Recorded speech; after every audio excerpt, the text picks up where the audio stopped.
बिजाब फरायनायनि गोनांथि। जानाय, उन्दुनाय, सिखारनाय, जिरायनाय, थैनो गिनाय आरो फोलेर फेहेरनाया जिउ जुनारनि धोरोम। मानसिनियाव बेनि अनगायैबो मानसिहा आरो मोनसे गुन दंबावो, बेयो गियान होसोनाय। बे गुनानो मानसिखौ जुनारनिफ्राय आलादा खालामदों।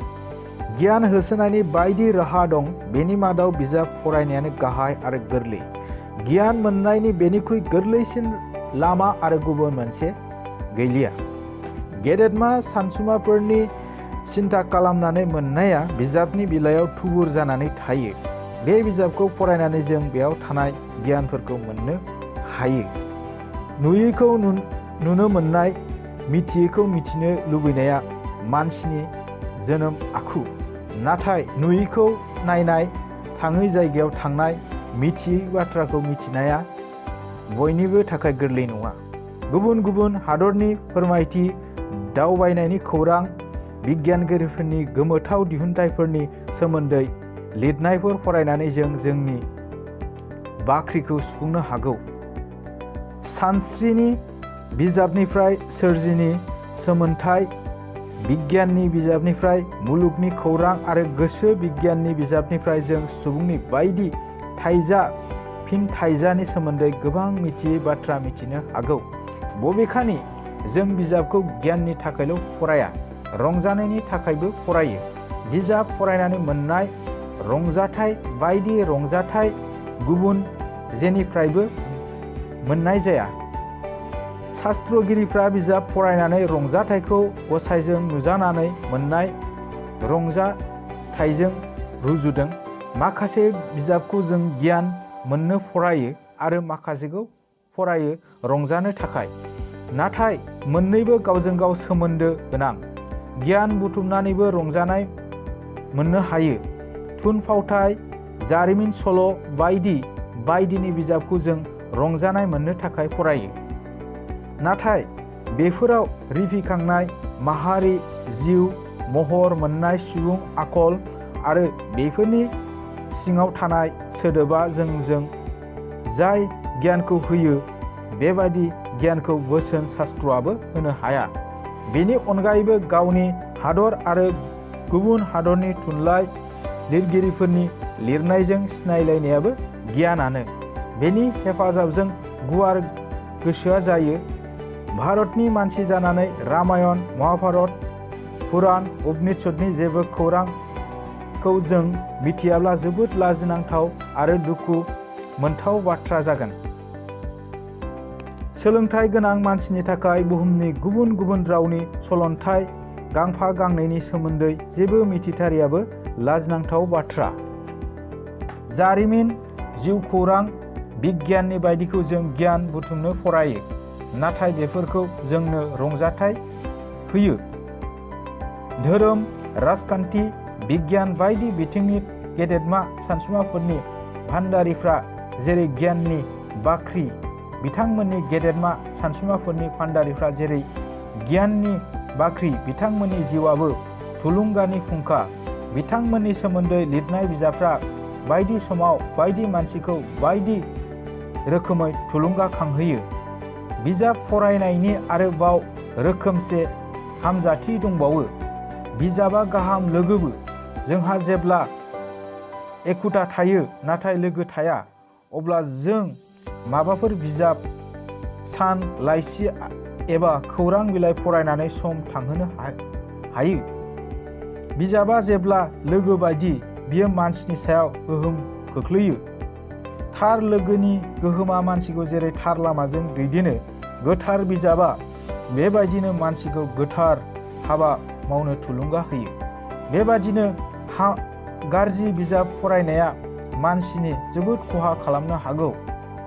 बेखायनो बिजाब फरायनायाव जेब्लाबो हुसियार जानाया गाहाम। सोदोब शास्त्रआ ओरैनो अनजिमा गैयै। बेनि सायाव लुबैसुला फालांगिरि माखासे बानजाथारै नंखाय बिजाबफोरजों बाजारखौ लोमसावहोबाय।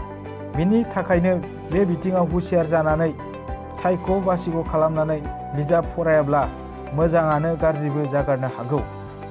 माबादि बिजाब फरायनांगोन, मा बिजाब फरायनाया बेखौ बासिनानै लानाय एबा बासिनानै होनाया गोरलै नङा। फरायसाफ्रा सरासनस्रा जिउ खौरां, सावराय खौरां, हादरफोरनि फोरमायथि, गियाननि बायदि मैया दिहुनथायफोरनि सोमोन्दै लिरनाय बिजाबफोरखौ फरायनाया गाहाम। थुनफावथाय, जारिमिन, सुंद' सल' बायदि बायदिखौ फरायनांगौ, नाथाय बेफोरनि खायसेयाव बानजाथारै गेना गोनां असिल बाथ्राबो थायो। बेनिखायनो थुनफावथाय, जारिमिन, सल' बायदि बायदिखौ बासिनायाव गुरु एबा फोरोंगिरिफोरनि सोलो लानाया गाहाम। खायसे बिजाबा गोरलै गोसोनि उन्दैफोरनि गाहाम नङा, बेफोर बैसो गोराफोरनि थाखायसो लिरनाय। बेफोर बिजाबखौ फरायसाफ्रा फरायनाया गाहाम नङा। इंराज गेदेरमा सानसुमागिरि बेकनआ बुंदों, माखासे बिजाबखौ साखिनानै नायनांगौ, माखासेखौ दोगोन खालामनानै लानांगौ। मानसिनि रोंनांगौ, सोलोंनांगौ आरो फरायनांगौ बिजाबनि अनजिमा गैया। बेनिखायनो जाबख' बासिख' खालामनानै नाङै बाहागोखौ गारनानै नांगौ बाहागोखौल' लानांगौ। बेबायदि सायख' बासिख' फरायनो हायोब्लासो बिजाब फरायनायनि मुलाम्फाखौ मोननो हायो। बिजाब फरायनायजों फरायगिरिनिल' गाहाम जाया, थुनलाइयाबो जौगाखाङो। बिजाब फरायब्ला लिरगिरिफ्रा लिरनो आरो फोसावगिरिफ्रा फोसावनो थुलुंगा मोनो। खेबसेयैनो गियान आरो रंजानाय मोननो हानाय बेबायदि मोनसे हाबानि फारसेबो जोंनि माखासे फरायसाफोरखौ गोसो गैयै नुनो मोनो। बिसोर बिजाब फरायनायनिख्रुइ जेराव मोनो बेयावनो जानला मोनला बाथ्रा सावरायनानै समखौ आद्रि खालामो। बेनिखायनो उन्दैनिफ्रायनो स्कुल कलेजनि बिजाबनि अनगायैबो एखुथा समाव गांफा गांनै उफेरा बिजाब फरायनायनि हुदा खालामनांगौ। सिगाङाव सल'बाथा, दावबायनायनि खौरां, उन्दैफोरनि थाखाय लिरनाय सल', जारिमिन बायदि फरायना लानांगौ। सोदोबा मेहेर गोनां आरो मुजिथाव जानायखाय बेफोर बिजाबखौ खेबसे फरायनो लायोब्ला जोबगौमानि नागारनो हाया। बेनिखायनो बेफोर बिजाबा फरायनायनि गोहो जानानै सारा गासै आयदानि बिजाब फरायनायनिबो गोहो जानानै फैयो। बेबादि जानानै फैब्लानो जायखि जाया बिजाबखौनो फिन फरायनानै फरायनायनि मुलाम्फाखौ मोननो हायो। जाय बिजाबखौ फरायनो गोसो बे बिजाबखौ मोननाय लोगो लोगो फरायनाया गाहाम। बेबादि फरायनायनिफ्राय गियाननिख्रुइ रंजानायखौ बांसिन मोनो। बेबादि फरायनायनिफ्राय गियाननिख्रुइ रंजानायखौबो बांसिन मोनो। फरायनायनि मुलाम्फाखौ मोनोब्ला नेम मानिनानै फरायनांगौ। फरायनायनि नेमा मोननै, आयदा फरायनाय आरो बिजाबगिरि फरायनाय। मोनसे आयदा सायख'नानै आयदानि बेसेबांबा बिजाब दं गासिबो बुथुमनानै फरायनांगौ। आयदा मोनसेयावनो गोबां लिरगिरिया गोबां रोखोमै लिरनो हागौ। गासैखौबो रुजुनानै सायख' सालिख' खालामनानै लानाया गाहाम। लोगो गोनां बाथ्राफोरखौ नट खालामनानै लानाया गाहाम।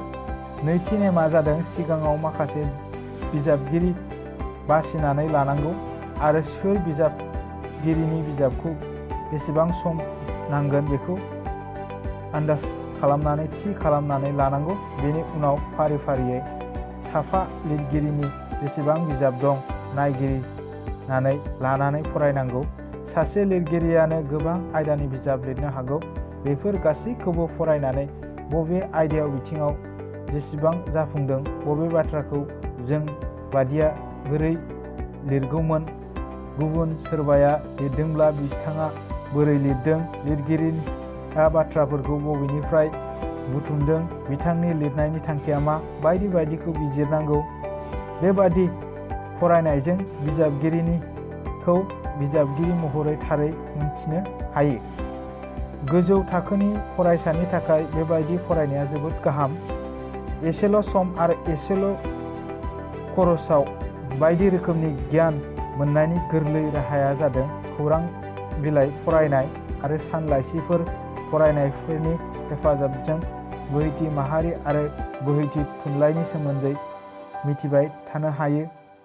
पण्डितनि मानसिनि बाथ्रायाव जुदा, नाथाय नौदारिनि थाखाय बिजाबाव लोहाबनानै बिजाबनि एम्फौ जानानै गाहाम मोननो बुंनो हाया।